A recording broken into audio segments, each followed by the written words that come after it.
নমস্কার, কেমন আছো তোমরা সবাই? আশা করি তোমরা সবাই খুব ভালো আছো। আমি সুমনা, আমার নতুন একটি ভিডিওতে তোমাদের সবাইকে স্বাগত জানাই। তোমাদেরকে আগের দিনের ভিডিওতে এই যে আমাদের বাড়ির সামনেটা মাটির যেটুকু অংশ সেইটুকু অংশতে এই ফুল যে বিছিয়ে থাকে সেটা তোমাদের সাথে শেয়ার করেছিলাম এবং আমি জানতে চেয়েছিলাম এই ফুলটার কি নাম। তোমরা অনেকেই আমাকে জানিয়েছো। এই বছরের মতো এই ফুলের সিজন শেষ হয়ে গেছে অনেক দিন আগে, কিন্তু যেহেতু ভিডিওটা মানে 1 মাস আগের করা এবং এটাই আমার লাস্ট ভিডিও, যে ভিডিওটা আমি 1 মাস আগে শ্যুট করেছিলাম। অশ্মির প্রত্যেক দিন সকালের ঠিকানা ছিল এই জায়গাটাই। হ্যালো, টেস্টি, খুব টেস্টি। আমি আর ভাত না না আর একটু খাবে আর একটু নেই আর তুমি কে খাবে তুমি একা খাবে না আমি আসি।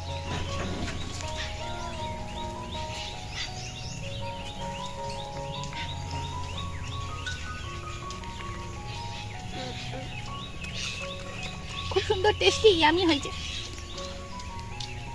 তুমি একা নিয়ে আজ দিদি দেখ। দিদি তোমরা তো জানোই চারিদিকে এত ফুল, ফুলের মাঝে আমার সুন্দর আর একটা ফুল। তো সকালের বেশ খানিকটা সময় এই জায়গাটাতে আমাদের মা মেয়ের বেশ খানিকটা সময় কাটে। আমি একটুখানি আর কি মানে ঝাঁট এটা ওটা দেওয়ার আগে যতটুকু সময় থাকে ততটুকু সময় নিয়ে মেয়ের সাথে একটুখানি ফুল নিয়ে খেলা করি।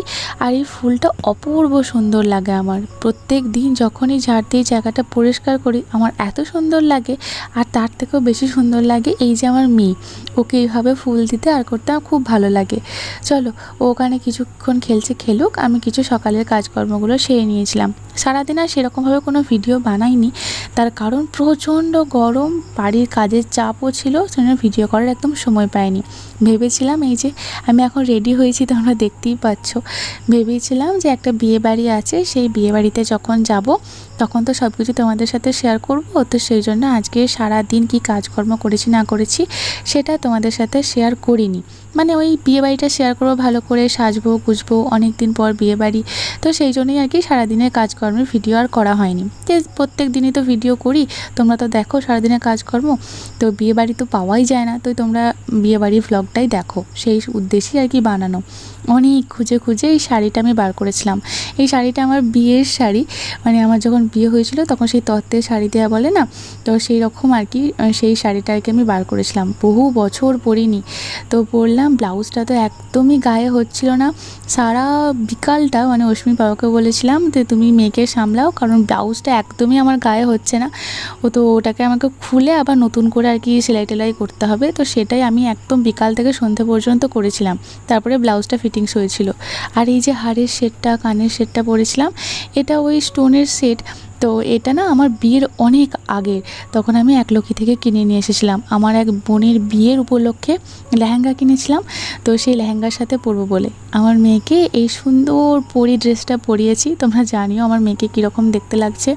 তবে তোমরা কি জানো আমাকে দেখে তোমরা কতটা কি বুঝতে পারলে আমি জানি না, আমি কোনো মেকআপ করিনি, মানে মুখে জাস্ট কোনো ক্রিমও লাগাইনি। তোমরা জানো জাস্ট একটা শুধুমাত্র কাজল আর একটু লিপস্টিক।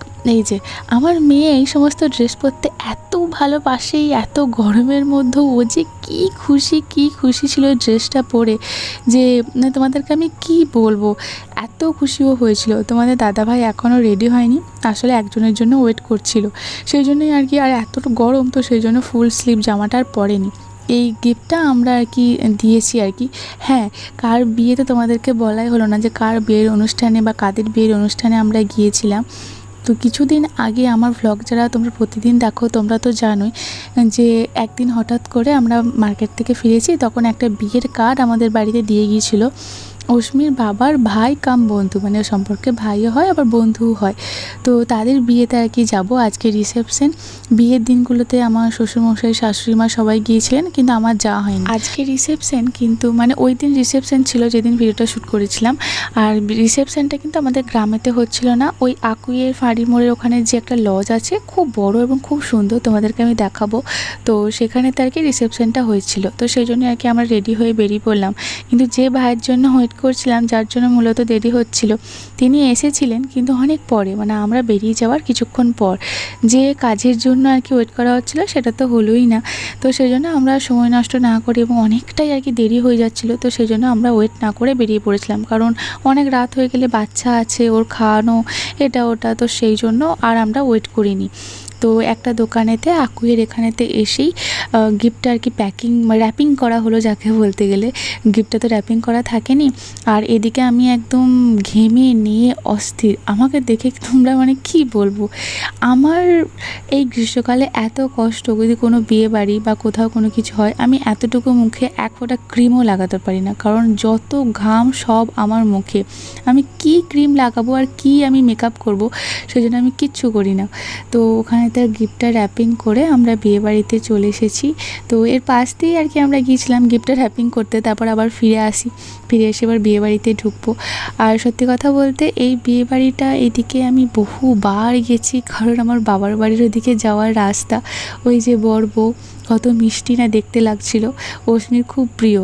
মানে অস্মিতে এবার বড় হচ্ছে, এরপরও জ্ঞান হচ্ছে, ও একটু একটু বুঝতে শিখছে। এই যে লস্যি এখন খেতে ব্যস্ত উনি, তো সেই জন্য ও বোঝে যে বর বউ এখন নতুন নতুন শিখছে। তো সেই জন্য বর বউ অন্তপ্রাণ, মানে আমার ফোনে ছবি দেখে ওদের আর একভাবে দেখতেই থাকে। আমরা ভেজ পকোড়া নিয়েছিলাম, বিভিন্ন স্টলও বসিয়েছিল। আর সব থেকে সুন্দর জায়গা যেটা লেগেছিল সেটা হচ্ছে এই সেলফি এরিয়াটা। এত সুন্দর এই সেলফি এরিয়াটা করেছিল, আর এই থিমটার সাথে আমার মেয়ের ড্রেস আপটা একদম পুরো ম্যাচিং করে গিয়েছিলো, যেটা আমার মনে হচ্ছিল। কিন্তু আমার এই মিষ্টি পরীকে এখানে দাঁড় করিয়ে ছবি তোলা বা ওকে দিয়ে পোজ দেওয়ানো যে কী কষ্ট, কারণ ওর মানে এদিক ওদিক টানা হেঁচড়া, এই যে ফুলগুলো এটে নেওয়া ওটা নেওয়া, ও সেই দিকে ব্যস্ত। চারিদিকে এত খাবার দাবার, মানে ওর লস্যিটা এত পছন্দ হয়েছিল যে ওর জন্য স্পেশালি আমাদেরকে আবার গিয়ে লস্যি আনতে হয়েছিল। এই যে তোমরা দেখছো, একবার লস্যি খাওয়া হয়ে গেছে, কিন্তু সেই লস্যিতেই ওনার মন আটকে ছিল। লস্যি উনি খাবেনই খাবেন, কিন্তু ওকে আমি খেতে দিতে চাই না এই সমস্ত কিছু খাবার। কিন্তু ওই বিয়েবাড়ির মধ্যে এতটাই উনি নাছোড়বান্দা করছিলেন যে খাবেনই উনি, সেই জন্য তোমাদের দাদাভাই বাধ্য হয়ে যে ওকে এতগুলো লোকজনের মাঝখানে তুই চিৎকার চেঁচামেচি গড়াগড়ি করে, তাহলে তো একদম বিশ্রী একটা ব্যাপার হবে। তো সেই জন্য আবার তোমাদের দাদাভাইয়ের জোড়াজুড়িতেই গিয়ে আবার ওকে একটা দিয়ে আমি খেতে দিই, নাহলে কিন্তু আমি যদি একা থাকতাম ওকে ও গড়াগড়ি করলেও আমি ওকে খেতে দিতাম না। আমি এসব ব্যাপারে কিন্তু খুবই স্ট্রিক্ট। তারপর আবার আমি চুলটা খুলে গিয়েছিলাম, মানে বুঝতে পারছো আমার কী অবস্থা, আমি যে কী জন্য চুলটা খুলে গিয়েছিলাম সে আমিই জানি। আসলে ওইটুকু সময়ের মধ্যে চুলটা যে আমি কোনো খোঁপা বেঁধে যাব বা খোঁপা করব সেই সময়টা আমার কাছে ছিল না, কারণ ম্যাক্সিমাম সময়টা আমার এই ব্লাউজটাকে ফিটিংস করতেই চলে গিয়েছিলো। তারপর তো তোমরা জানোই আমি অস্মির জন্য খাবার বানিয়ে নিয়ে যাই যেখানেই যাই। তো এবারও আর কি অস্মির জন্য খাবার বানিয়ে মাছ ভেজে এটা ওটা মানে সমস্তটা কমপ্লিট করে আমি নিয়ে গিয়েছিলাম, যে ও যেহেতু আর কি বাড়ির মানে বাইরের খাবার খাবে না, তো সেহেতু আর কি মানে খাবো বাড়ির থেকে খাবার নিয়ে গিয়ে, তো সেটাই আমি করেছিলাম। কিন্তু উনি মহারানী আর কি এটা ওটা টুকটাক খেতে খেতে ওনার পেট পুরো ভরে গিয়েছিলো, নামিয়ে আর কি আমি করে নিয়ে গেছিলাম। তো এই সমস্ত কিছু চক করে আমার আর সাজগোজের কিছু হয়নি।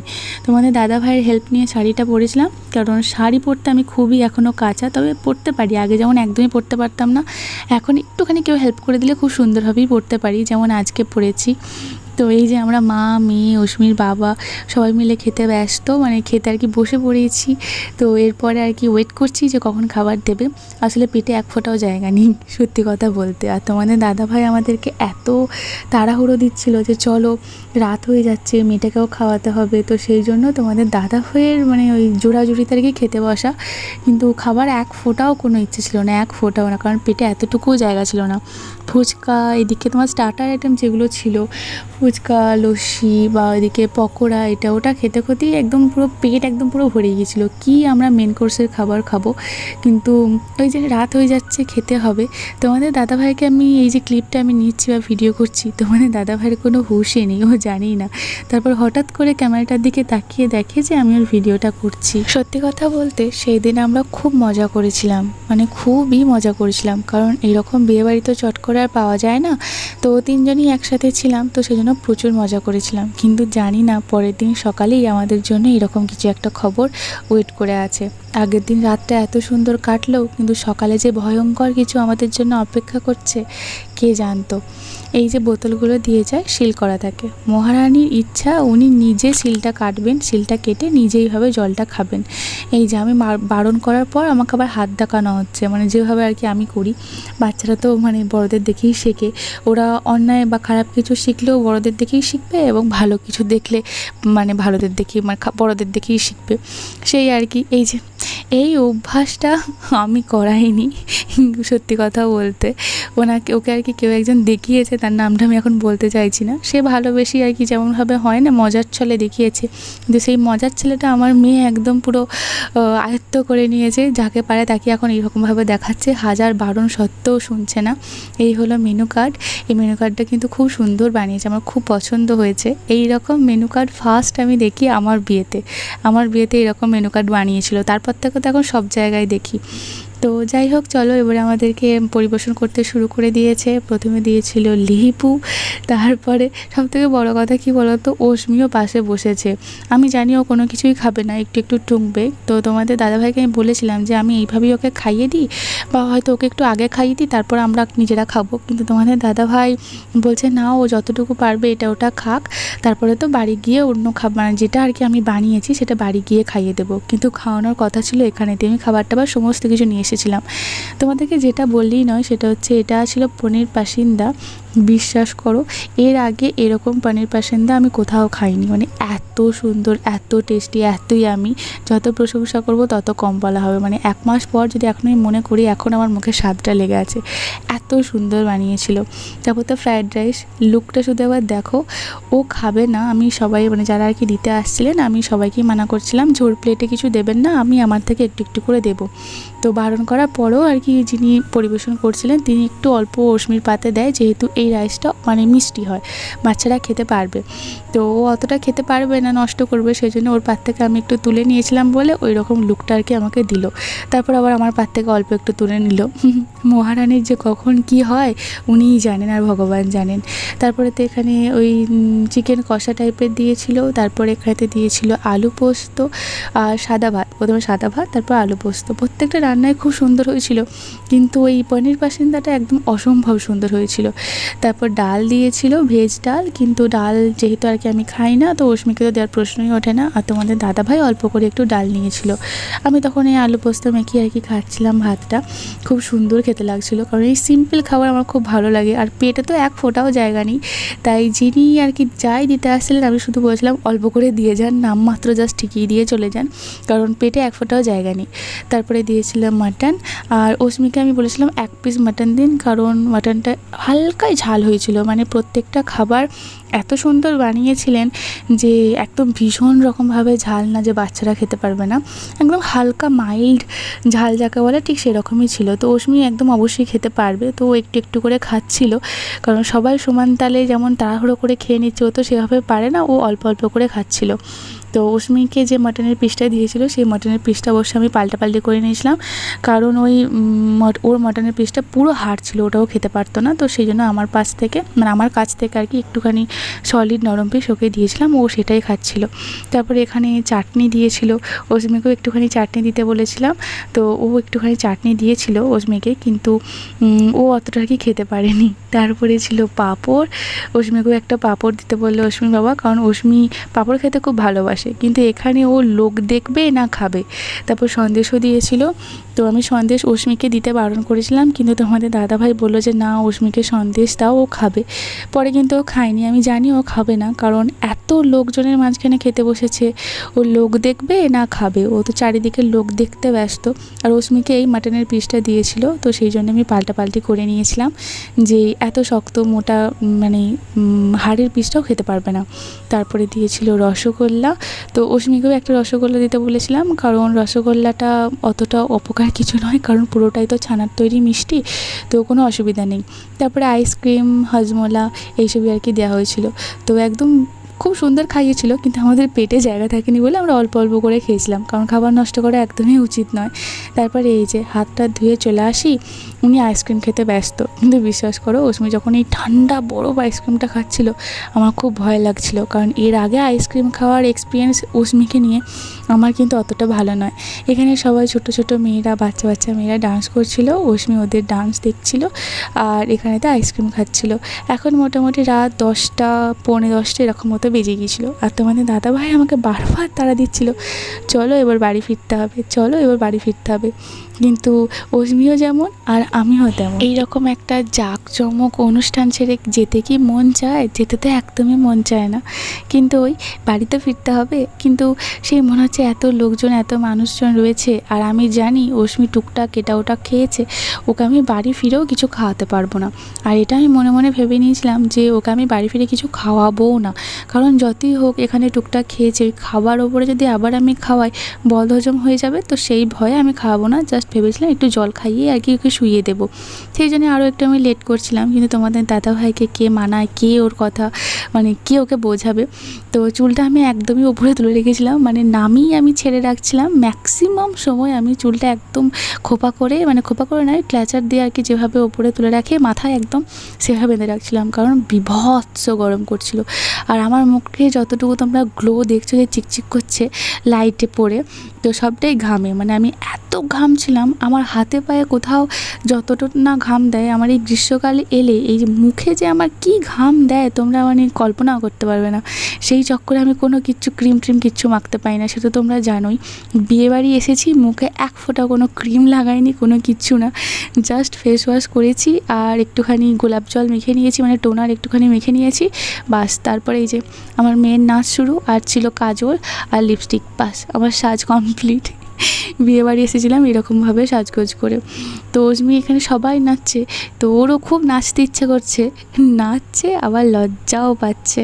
তার সাথে তো আমার ছোটো কাকি শাশুড়ি, আমরা সবাই ছিলাম, ওকে একটু এনকারেজ করছিলাম, নাচো নাচো, সবাইকে দেখে নাচো নাচো। তো সেভাবেও নাচছিল, কিন্তু আমি তো অরিজিনাল সাউন্ডটা দিতে পারবো না, তার কারণ কপিরাইট চলে আসবে, তাহলে তো তোমাদের সাথে ভিডিওটা আমি শেয়ারই করতে পারবো না। অস্মির নাচটা শুধু একটুখানি দেখো যে ও কত খুশি। ও এখান থেকে যেতে চাইছিল না, আর আমি তো যেতে চাই না, কারণ সবাই ছিল, এখান থেকে যাওয়ার কোনো প্রশ্নই ওঠে না।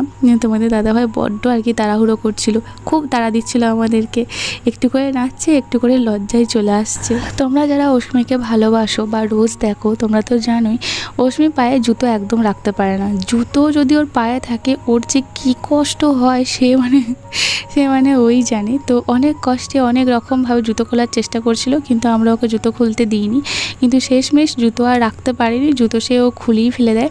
তো জুতো খোলার পর খুলছে, আর সেই সময়তে একটা বোন এসে ওকে কি সুন্দর একটা ফুলের বুকে দেয়। সাথে সাথে আমি বলি একটুখানি হাতে নিয়ে দাঁড়া, আমি কয়েকটা ছবি তুলে নিই। তো কিছু ছবিও তুলেছিলাম। এই যে এতক্ষণে শান্তি পেয়েছে আমার মেয়েটা, জুতো খুলে দিয়ে খালি পায়ে একদম শান্তি।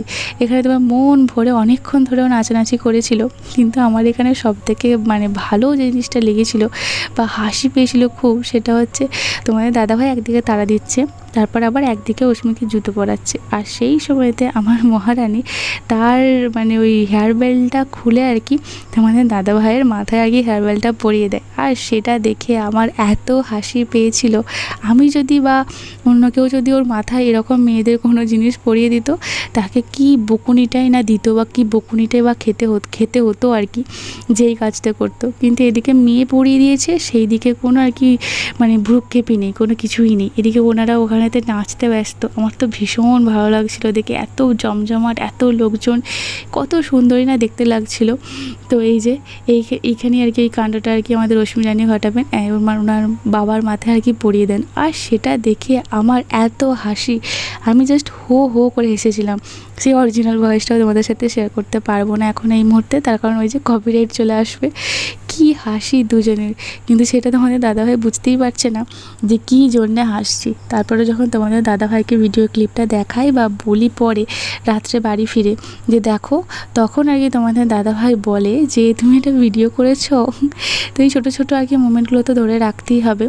তারপরে আর কি এই যে শেষ হয়ে গেল আমাদের বিয়েবাড়ি, আমাদেরকে আর ফিরতে হবে। যদিও ওখানে এখন নাচ গান হই হুল্লোড় সব চলছে, কিন্তু আমাদের খুশির ভিডিও এখানেতেই শেষ হলো।